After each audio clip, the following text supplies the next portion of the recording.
Petrol 2 रुपए 7 पैसे, high speed diesel 3 रुपए 40 पैसे सस्ता। हुकूमत का पेट्रोलियम मसनूआती कीमतों में कमी का ऐलान।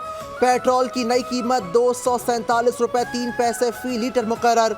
डीजल की नई कीमत 246 रुपए 29 पैसे हो गई। लाइट डीजल की कीमत में 1 रुपए 3 पैसे फी लीटर कमी। लाइट डीजल की नई कीमत 140 रुपए 90 पैसे फी लीटर मुकर्रर। मट्टी के तेल की कीमत में 3 रुपए 57 पैसे फी लीटर कमी हो गई है। नई कीमत 154 रुपए 90 पैसे फी लीटर हो गई।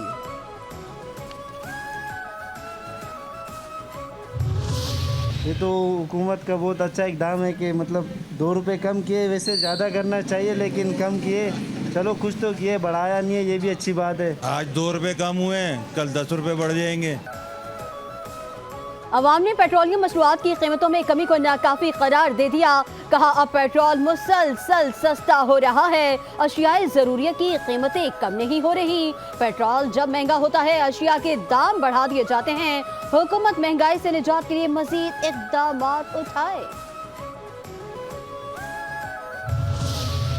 सर्दियों से कबल गैस की कीमतें बढ़ने लगी। एलपीजी की कीमत में 7 रुपए 31 पैसे इजाफा। नई कीमत 251 रुपए 30 पैसे फी किलो मुकर्रर। 1 अक्टूबर से एलपीजी का घरेलू सिलेंडर 86 रुपए 28 पैसे महंगा कर दिया गया। अक्टूबर के लिए एलपीजी के 11.8 किलो घरेलू सिलेंडर की कीमत 2,965 रुपए 38 पैसे हो गई। सुप्रीम कोर्ट के जस्टिस मुनीब अख्तर का रजिस्ट्रार सुप्रीम कोर्ट को एक और खत। आर्टिकल 63 की तशरीह से मुतालिक नजरसानी केस की समाअत के आज के हुक्मनामे को गैर कानूनी करार दे दिया। खत में लिखा, बेंच में बैठने वाले 4 जजेस काबिल एहतराम हैं।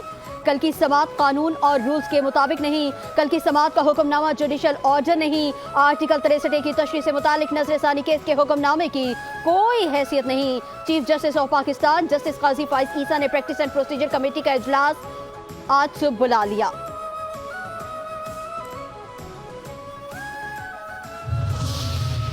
चीफ जस्टिस ने सीनियर जज के उठाए गए आईनी सवालात का जवाब नहीं दिया। सीनियर जज को बेंच की सरबराही देने की तजवीज़ दी, अब खुद दूसरा सरबराह बन गए हैं। उसके वजूहात नहीं बताई गई। सुप्रीम कोर्ट के जस्टिस मुनीब अख्तर ने अहम सवालात उठा दिए। प्रैक्टिस एंड प्रोसीजर कमेटी की तश्कील 9 पर तहफ़्फ़ुज़ात। रजिस्ट्रार सुप्रीम कोर्ट को खत भेज दिया। आर्टिकल 63 की तशरीह के फैसले पर नजरसानी की दरख्वास्त पर समाअत में नहीं आए। अफसोस की बात है कि चीफ जस्टिस के खत पर एक मीम चली। 5 रुकनी बेंच 23 सितंबर की जजेस कमेटी में तरमीमी ऑर्डिनेंस के तहत तश्कील दिया गया।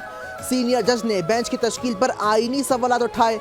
मौजरत को केस सुनने से इनकार समझा जाए। सुप्रीम कोर्ट के जस्टिस मुनीब अख्तर के खत की तफसीलात सामने आ गईं। दौरान समाअत चीफ जस्टिस काजी फाइज ईसा ने जस्टिस मुनीब अख्तर के खत का आखिरी पैराग्राफ पढ़कर सुनाया। खत में लिखा है कि मैं ये केस सुनने से माजरत नहीं कर रहा।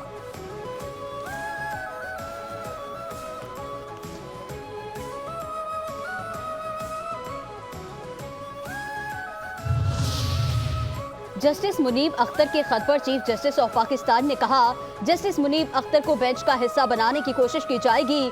सुप्रीम कोर्ट को गैर फाल नहीं रख सकते।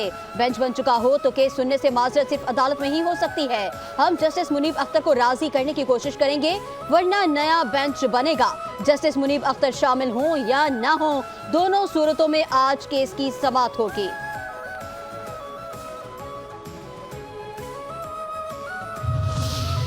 इलेक्शन ट्रिब्यूनल्स की तश्कील का लाहौर हाई कोर्ट का फैसला कलअदम करार। सुप्रीम कोर्ट ने पंजाब इलेक्शन ट्रिब्यूनल केस का तहरीरी फैसला जारी कर दिया। चीफ जस्टिस काजी फाइज ईसा ने 11 सफ़ात पर मुश्तमिल फैसला तहरीर किया। फैसले में कहा गया कि वकील इलेक्शन कमीशन के मुताबिक हाई कोर्ट ने इलेक्शन एक्ट की गलत तशरीह की। इलेक्शन कमीशन आईनी इदारा और चीफ जस्टिस हाई कोर्ट भी आईनी दफ्तर का रखवाला है। इलेक्शन कमीशन और चीफ जस्टिस में मामला हल हो गया तो फैसले की जरूरत नहीं। हाई कोर्ट के जज ने इलेक्शन कमीशन और चीफ जस्टिस के मुज़ाकरात न होने पर ध्यान नहीं दिया। मुज़ाकरात न होने को मलहूज़ रखते हुए फैसले ही नहीं जारी करते। लाहौर हाई कोर्ट का फैसला कलअदम और इलेक्शन कमीशन की अपीलें मंजूर की जाती हैं। पंजाब इलेक्शन ट्रिब्यूनल्स केस में जस्टिस जमाल मंदुखेल का इजाफी नोट भी जारी।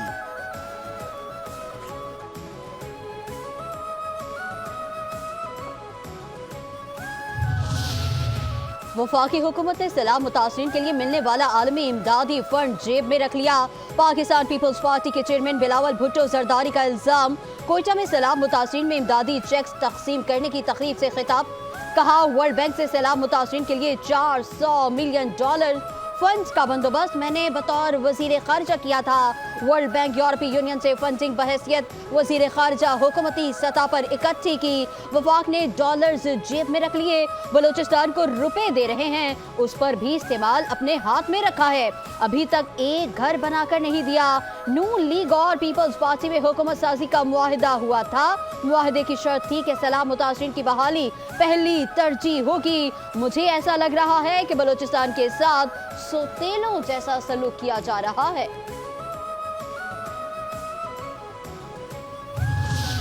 हुकूमत का पीटीआई के 8 सितंबर के जलसे में की गई तकरीर पर एक्शन। पीटीआई रहनुमाओं पर बगावत का मुकदमा दर्ज करने का फैसला। ज़ाब्ता फौजदारी की सेक्शन 196 के तहत हुकूमत दरख्वास्त जमा करवाएगी। सेक्शन 196 के तहत दर्ज मुकदमात नाकाबिल ज़मानत होते हैं। वजारत कानून और वफाकी प्रोसिक्यूटर जनरल ने फैसले की तौसीक कर दी।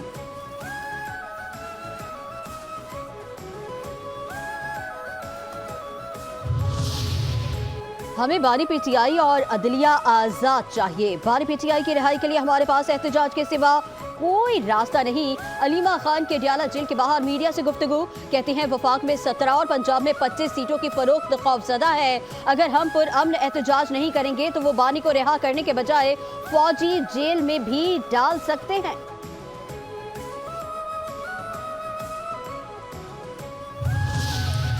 तोशाखाना 2 केस में बानी पीटीआई और बुशरा बीबी की दरखास्त जमानत खारिज। समाअत के दौरान बानी पीटीआई और बुशरा बीबी को कमर अदालत में पेश किया गया।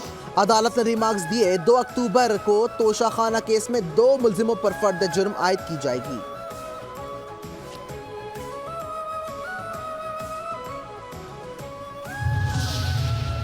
इस्लामाबाद में लड़ाइयाँ चलती रहती हैं। इस्लामाबाद में तो बड़े बड़े हाथी लड़ते हैं।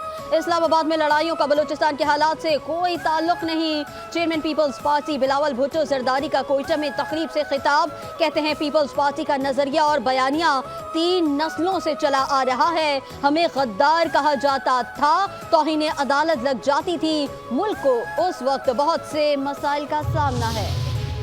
हमेशा कहते हैं बलूचिस्तान में मिलिट्री ऑपरेशन नहीं करना चाहिए। जब जंग नाई और धोबी तक आ जाए तो उसे तर्क कर देना चाहिए। पंचकोर में अफसोसनाक वाक़या हुआ, जितनी भी मजम्मत की जाए कम है। वजीर आला बलूचिस्तान सरफराज बुगटी की प्रेस कॉन्फ्रेंस, कहते हैं कोयटा में एक मासूम बच्चे हजाम को मार दिया गया।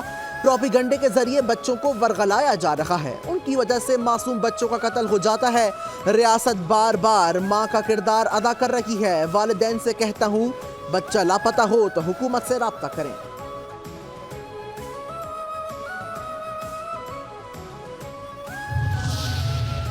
कारसाज हादसे की मुलजिमा नताशा को जमानत के बाद सेंट्रल जेल कराची से रिहा कर दिया गया। आज समाअत के दौरान अदालत ने मुलजिमा नताशा की जमानत मंजूर करके 10 लाख रुपए के जमानती मचलके जमा कराने का हुक्म दिया था। सिंध हाई कोर्ट ने नताशा केस में तहरीरी हुक्मनामा जारी कर दिया। कहा, मुकदमे में लगाई गई दफात शराब नोशी के जुमरे में आती हैं। शराब नोशी के मुकदमे में सजा 3 साल हो सकती है। इस केस में मुलजिम जमानत का मुस्तहक होता है। मुलजिमा के खिलाफ मीडिया और सोशल मीडिया पर खबरें चलाई जा रही हैं। खबरों का कोई असर अदालत पर नहीं होता। ट्रायल कोर्ट में चालान जमा करवाया जा चुका। तफ्तीश मुकम्मल हो चुकी।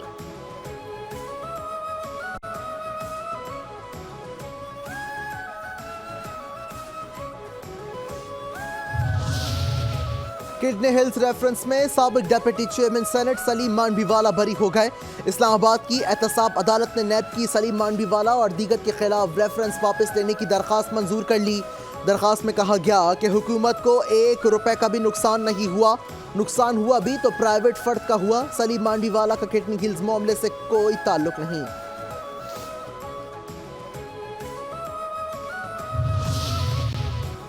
साबिक deputy superintendent Adiala jail Mohammad Akram हमारी तहवील में नहीं।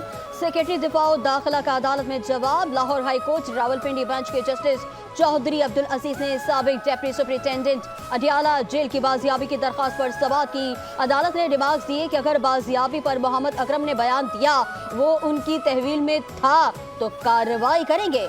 सेक्रेटरी दिफा और सेक्रेटरी दाखिला को बयान हल्फी जमा कराने का हुक्म। मोहम्मद अकरम की फैमिली को सरकारी रिहाइशगाह से निकालने पर जेल इंतजामिया से जवाब तलब।